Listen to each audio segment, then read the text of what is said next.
bagaimana salah satu tujuan perusahaan, sekali lagi, ya, salah satu tujuan kita mendirikan perusahaan adalah yang utama apa? Mencari margin, ya, mencari untung. Jadi bagaimana supaya margin kita tinggi, untung kita tinggi, rumusnya gampang. Tadi ada pertanyaan, bagaimana Bu supaya kita bisa memaksimalkan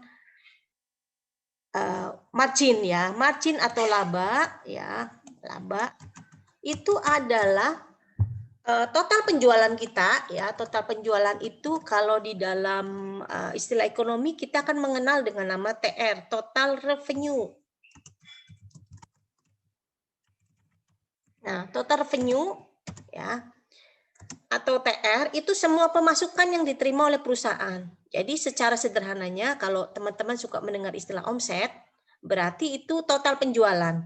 Ya, total penjualan dikurangin dengan total cost.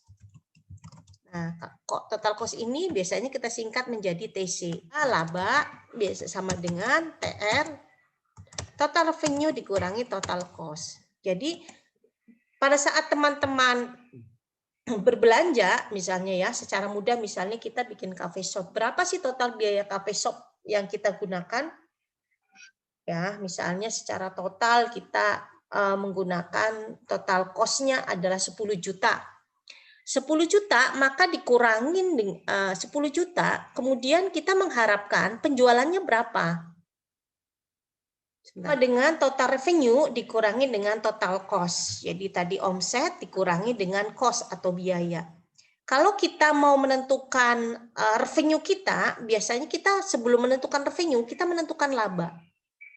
Ya, laba kita berapa sih? Kita mau untung berapa? Kan, ketika kita mau mulai usaha, maka yang kita pikirkan adalah mau laba berapa? Oke, mau laba 1 juta sebulan. Oke, kalau mau laba 1 juta sebulan, maka kira-kira omset kita berapa? Dan sebelum kita ngitung omset, kita ngitungin biaya kita berapa, ya. Kita menghitung untuk satu produksi, misalnya satu produksi kopi itu kita produksi harganya 3.000, ya, harganya 3.000. Kemudian total revenue-nya, ya, berarti kita mau menjual misalnya harganya 5.000, berarti untungnya 2.000, ya. Secara sederhana seperti itu. Kita menjual kopi per gelas itu 5.000, sementara biaya yang dikeluarkan untuk memproduksi kopi satu gelas adalah 3.000, sehingga untungnya adalah 2.000. Nah, itu secara sederhana seperti itu.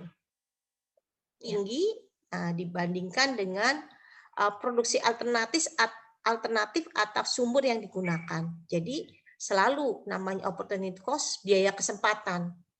Kalau kita tadi membuat kopi hitam, berarti kita tidak membuat kopi latte misalnya, atau kita tidak membuat kopi hitam espresso, ya. Misalnya kita tidak membuat kopi karamel, atau kita tidak membuat minuman coklat seperti itu.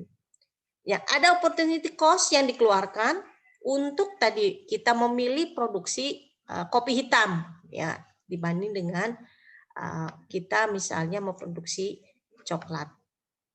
Kita ada mengenal biaya eksplisit, ya, yang keluar, ya, secara akuntansi dengan menggunakan sumber daya dalam proses produksi, maupun ada biaya implisit, ya, penggunaan sumber biaya yang timbul karena proses produksi, nggak terlihat gitu, ya, kelihatannya, tapi tetap kita masukkan ke dalam biaya. Hubungan biaya produksi dengan hasil produksi, ya, secara mudah adalah biaya, atau kalau kita di dalam fungsi matematis kita akan membuatnya sebagai fungsi F, ya, fungsi F, di mana fungsinya itu adalah quantity atau output, ya. Quantity ini kita bicara jumlah, ya, jumlah yang mau dikeluarkan. Jadi fungsinya di mana X itu adalah input, ya, fungsi biaya itu yang keluar, dan ada fungsi yang masuk. Jadi seberapa banyak biaya yang kita keluarkan, ya, sesuai dengan inputan yang kita masukkan. Misalnya kalau kita ingin memproduksi 1.000 cup kopi, maka inputnya adalah minimal harus 1.000, ya. Kalau bisa harus lebih. Kenapa harus lebih? Karena nanti di dalam proses produksi, ya, tidak semua barang yang kita produksi itu bagus semua. Ada yang reject, ya kan, reject atau cacat. Nah, ini teman-teman harus perhitungkan berapa persen ya di dalam proses produksi ada tingkat kerusakan. Tetapi kalau kita berbicara secara matematisnya ya, kalau kita memproduksi 1000 cup kopi harus 1000 juga yang kita masukkan seperti itu ya. Tetapi pada kenyataannya tadi saya ceritakan itu harus kita tambahkan ya, karena tadi ada di dalam proses produksi ada faktor-faktor lain yang di luar pasti ada tingkat kerusakan yang harus kita prediksikan ya. Jadi fungsi biaya produksi hubungan antara input ya tadi kita mau produksi berapa dengan output hasilnya ya. Di mana selalu besar produksi output pasti tergantung sama input. Tidak mungkin kalau kita memproduksi 1000 menjadi 2000, tidak mungkin. Tetapi kalau 1000 ya jadi 1000. Nah, itulah kita akan menghitung biaya. Perilaku faktor biaya produksi itu dipengaruhi oleh karakteristik fungsi produksi. Ya, fungsi produksinya seperti apa ya. Kemudian harga input yang digunakan selama proses produksi. Nah, ini konsep biaya. Jangan dibilang fixed cost ya, fixed cost ya. Jadi biaya jangka pendek ya di dalam teori produksi itu ada biaya jangka pendek, ada jangka panjang ya. Biaya produksi jangka pendek ya, jangka pendek itu kita bicara yang lebih sederhana, itu adalah fixed cost sama variable cost ya, sehingga total cost itu sama dengan tadi fixed cost ya ditambah dengan variable cost. Secara sederhana seperti ini, sehingga kalau notasinya kita akan tulis fixed cost ya ditambah dengan cost. Tetap ditambah dengan biaya variabel.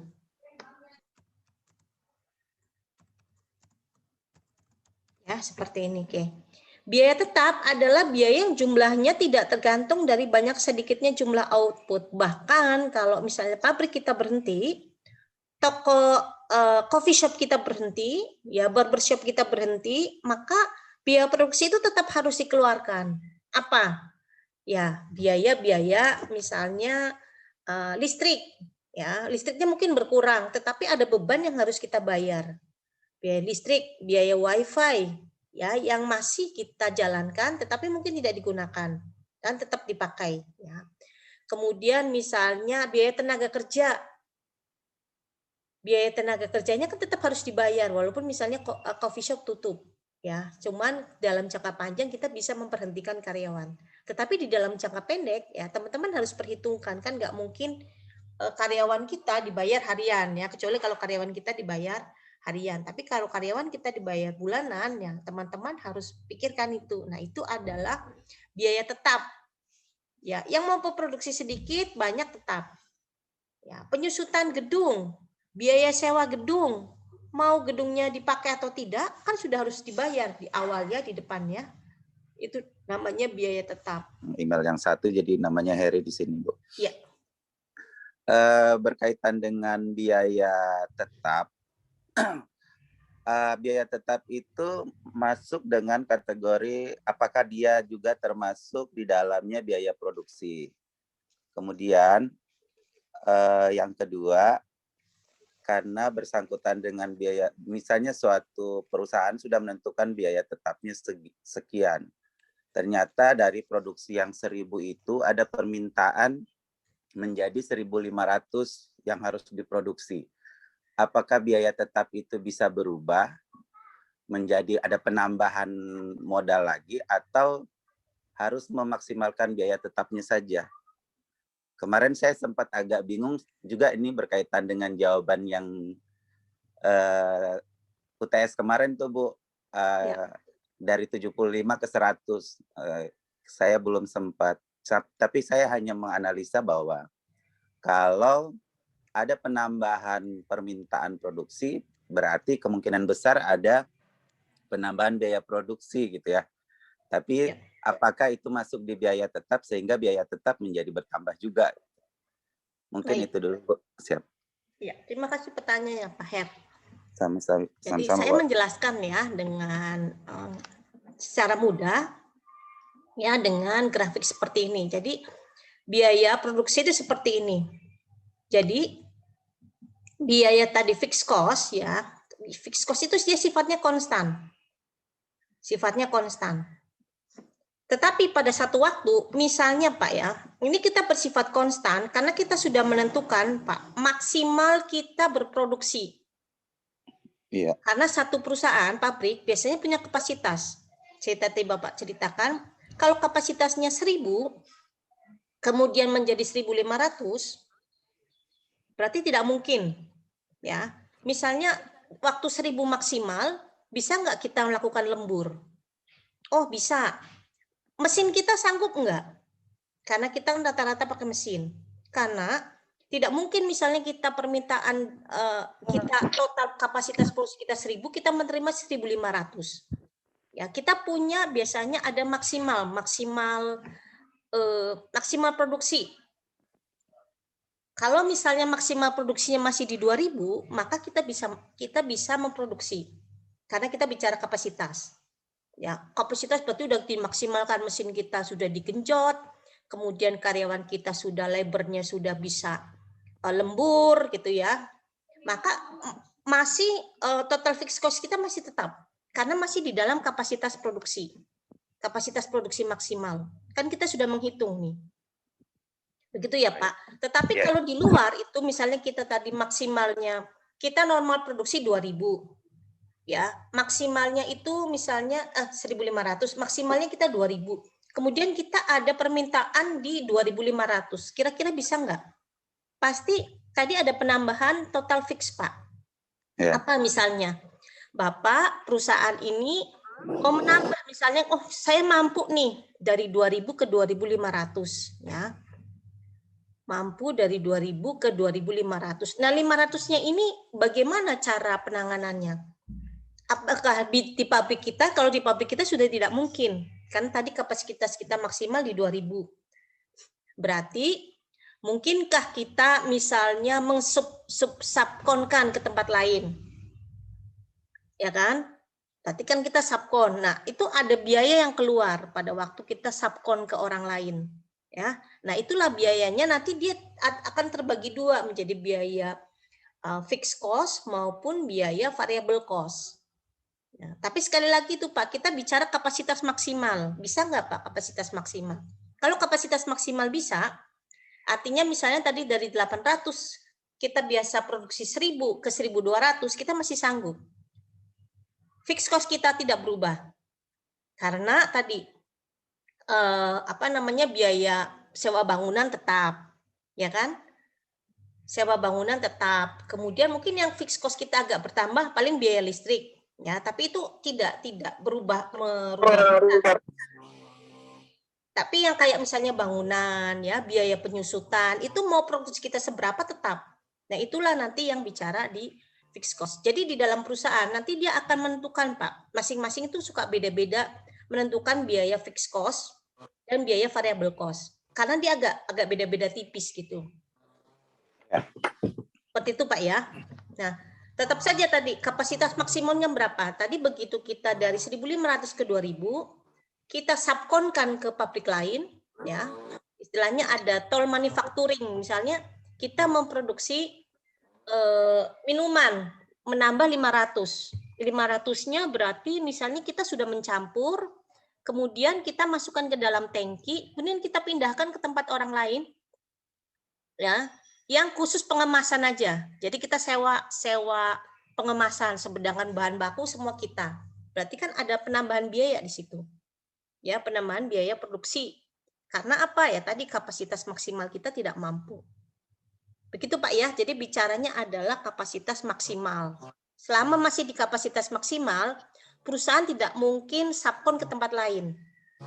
Tapi kalau kita masih bisa handle ya, biasanya hanya peningkatan produksi saja. Jarang itu perusahaan itu bisa betul-betul sampai maksimal gitu ya, lembur sudah sekali, jadi jam kerja dibikin 3 shift, kemudian mesin nggak berhenti terus. Nah itu juga risiko kalau kita semaksimalnya misalnya waktu kita membeli mesin berapa nih kapasitas maksimal kita 2.000 sih. Tapi kalau Bapak geber 2.000 ini bisa jebol. Nah, berarti walaupun semaksimal secara teorinya nanti kita akan belajar tuh ya. Nah, secara teorinya 2.000 tetapi pada kenyataannya jangan sampai geber di 2.000 gitu. Maksimal kita di 1.700. Kenapa? Takutnya mesinnya rusak malah membutuhkan biaya perbaikan ya, reparasi yang lebih tinggi. Seperti itu Pak ya. Jadi kalau selama masih ada di batas kapasitas maksimal, kita mau naikkan kos kita tidak berubah. Itu suara siapa ya? Tolong ya. Yayu Mutiara. Oh iya Bu, maaf. Minta tolong. Begitu ya. Jadi total cost. Jadi secara grafiknya total cost itu dia flat. Mau produksi Q itu kan quantity, mau produksi 0 dia tetap segini. Ya. Kita mulai pabrik sudah dengan biaya sewa tanah, sewa gedung. Kalau kita mulai coffee shop, kita udah harus sewa tempat misalnya ya. Atau kalau kita beli berarti itu sudah dimasukkan ke biaya pembelian tanah, ya kan? Kemudian bayar pajak tanah, mau dipakai atau tidak itu tetap berjalan. Kemudian listrik ada bebannya, ya dan lain-lain. Makanya dia flat. Tapi kalau variable cost itu tergantung mau kuantitinya berapa. Mau 500 ya pasti inputnya dia akan 500. Ya, mau 1.000 ya inputnya 1.000. Tapi ini tadi di fixed cost-nya dia tetap. Sehingga variable cost ditambah fixed cost itu sama dengan total cost di sini grafiknya. Ya secara sederhana seperti ini. Itu ya. Moga bisa menjawab ya Pak ya. Ya Bu, cuman kalau berarti setiap perusahaan dia sudah menentukan dulu kapasitas yang harus dia bangun ya Bu ya? Iya dong Pak. Siap. Bapak mau bikin coffee shop, maksimal kapasitas berapa? Bapak punya karyawan berapa? Sekali membuat coffee shop. Kalau saya kan pernah di kuliner itu terkait catering ya Bu. Nah di catering itu kan biasanya saya ada pemesanan yang biasa diterima itu paling tinggi di 500 pack. Tiba-tiba untuk ada pemesanan lebih yang tidak diketahui waktunya gitu. Tiba-tiba ada pemesanan langsung 1.000. Dan solusi saya untuk menaikkan produksi itu berarti saya harus menambah karyawan dan saya juga harus menambah biaya produksinya. Iya betul. Artinya ada biaya tetapnya saya akan berubah gitu. Nah itu mungkin yang saya ingin pastikan bahwa biaya tetap itu tidak selamanya tetap. Iya betul. Walaupun memang sudah di awal kapasitasnya sudah ditentukan oleh pengusahanya itu. Betul. Itu tadi Pak, maksimal kapasitas Bapak dulu. Kita kan bicaranya selalu maksimal. Maksimal kapasitas. Ya kan? Bapak biasa nanganin catering hanya 500 itu kan maksimal sehari. Ya, betul. Kalau ketika 1.000 kan Bapak pikirin waktunya juga bersamaan. Berarti mungkin Bapak harus butuh tempat, benar nggak?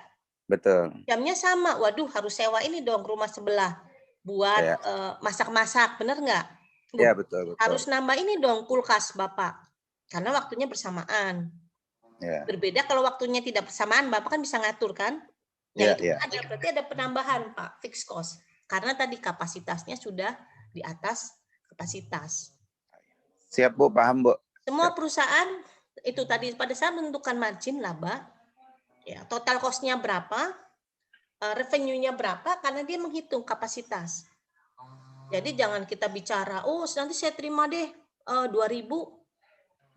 dari mana? Kita maksimal memang 2.000, tapi itu kalau kita bicara mesin, kayak Bapak punya mobil, ya kan ada batasnya nih, sekian kilo. Mobil misalnya 4 jam atau 6 jam maksimal jalan. Betul nggak? Harus berhenti dulu kan? Berhenti mobilnya. Orangnya mungkin bisa gantian gitu yang setir, tapi mobilnya kan harus berhenti mesinnya. Didinginkan minimal setengah jam. Benar nggak? Setengah jam berhenti baru mobilnya boleh jalan lagi. Sama dengan mesin-mesin di pabrik juga pasti ada cara operasionalnya, cara pengoperasiannya supaya tidak jebol. Jangan sampai tadi kita terima 2.000 terus kemudian mesin kita jebol. Ya, apa gunanya? Ya, setelah itu kita tidak bisa berproduksi. Mendingan tadi kita apakah memilih tadi subkon ke orang, subkon ke tadi toll manufacturing ke tempat lain, ya, daripada kita ini kan sayang misalnya, sayang. Tapi ya mungkin kita ke tempat lain, kita tadi packing ke tempat lain karena mesin packing kita nggak sanggup. Kalau cuma pengolahan air mungkin lebih mudah ya, air sekian diolah waktunya sekian lama habis itu kita bisa pindahin gitu ya. Nah, mungkin kita mobil tangki air kita mungkin nggak ada, akhirnya kita sewa tangki air untuk memindahkan tadi adonan air yang sudah kita siapkan, misalnya kita bikin teh manis dalam teh manis kemasan, dipindah ke dalam mobil tangki, dari mobil tangki baru ke pabrik toll manufacturing untuk packing. Daripada kita membuat pabrik baru yang mungkin tadi penambahan kapasitas omset produksi kita belum tentu kan, misalnya ternyata di 2.000 terus. Kalau ternyata di 2.000 terus selama setahun, kemudian kita waduh, orang nih sudah mengenal produk kita nih, berarti kita mau menambahkan kapasitas, bisa kita memikirkan biaya produksi jangka panjang. Kita bisa mikirin, wah kita kayaknya bisa bikin pabrik baru nih. Karena selama misalnya setahun ini produksi kita 2.000 gitu ya, kapasitas kita 1.500, kita pakai toll manufacturing orang lain itu tidak untung misalnya. Lebih baik kita membuka pabrik lagi. Nah, itu berarti kita memulai lagi perhitungannya kita rombak. Karena apa? Ada plan baru ya. Betul. Ada pabrik baru yang kita buat. Seperti itu. Bu. Ya, oke. Secara sederhana seperti itulah kalau di dalam dunia bisnisnya. Tapi kalau di dalam matematisnya ya beginilah cara perhitungannya ya. Kita lihat grafiknya ya gini ya. Tidak garis lurus ya, melengkung karena makasih, ini Bu. ya, oke, Pak Her. Karena ini adalah fungsi itu kan melengkung ya, fungsi itu melengkung. Jadi biaya produksi kita itu nanti rumusnya itu tidak flat ya. Kalau kita produksi segini harganya segini, kalau produksi segini harganya enggak. Sebulan ini kita produksi 1.000 harganya 1.500, harganya misalnya 1 juta. Bulan depan kita segini tapi cost kita naik. Jadi kita lihat apa yang naik. Nah, itulah nanti tugas ya finance manager itu untuk menganalisis kenapa biaya produksi kita naik, tetapi secara satuan kok naik juga. Nah, apa yang harus kita perbaiki ya? Biasanya kalau orang finance ya selalu berantem dengan bagian-bagian lain karena orang finance itu tukang kontrol ya, orang finance tukang kontrol, tukang audit, biasanya dimusuhin sama bagian lain ya. Kalau orang finance-nya tidak bekerja mengontrol, maka ya jebol semua keuangan perusahaan. Ya. Itu termasuk juga tadi pertanyaan Josman, memodernisasi peralatan produksi. Kalau memang produksi kita sudah tidak sanggup, ya kita pasti akan memodernisasi ya, apakah tadi waktu kita memproduksi dengan karyawan ya dibandingkan dengan mesin, ya murah mana? Secara sederhana teman-teman gini, ya kalau kita lihat di bank-bank kita sekarang, semua transaksi dengan ATM awalnya ya kan.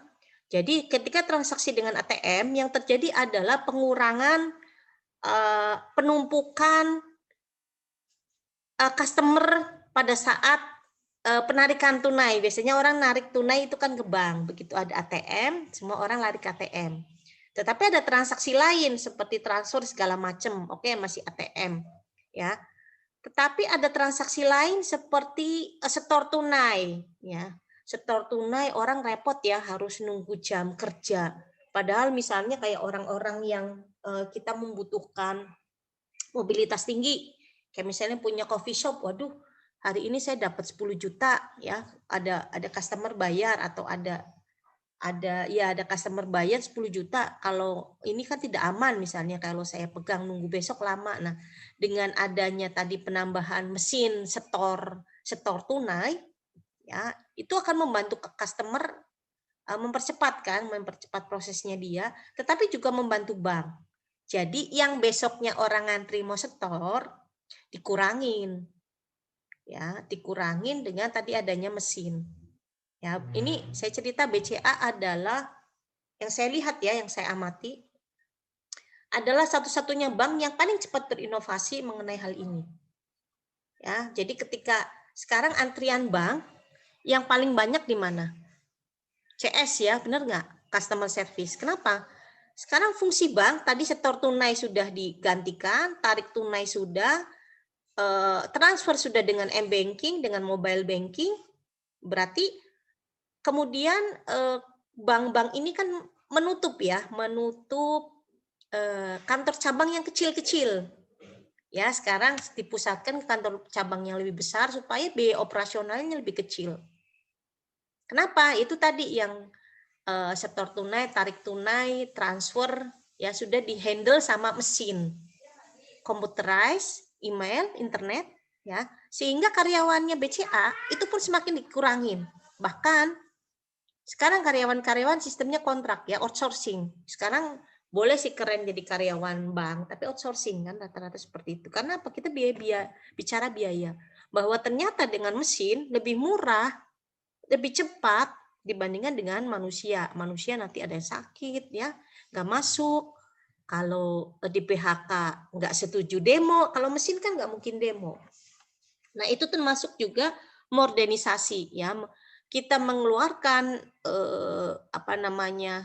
biaya yang besar untuk pembelian mesin-mesin dalam jangka panjang ya, tetapi hasil yang didapatkan mungkin akan lebih besar daripada tadi kita menggunakan karyawan tadi ya, kemudian kita mendirikan kantor cabang pembantu yang budgetnya cukup besar ya.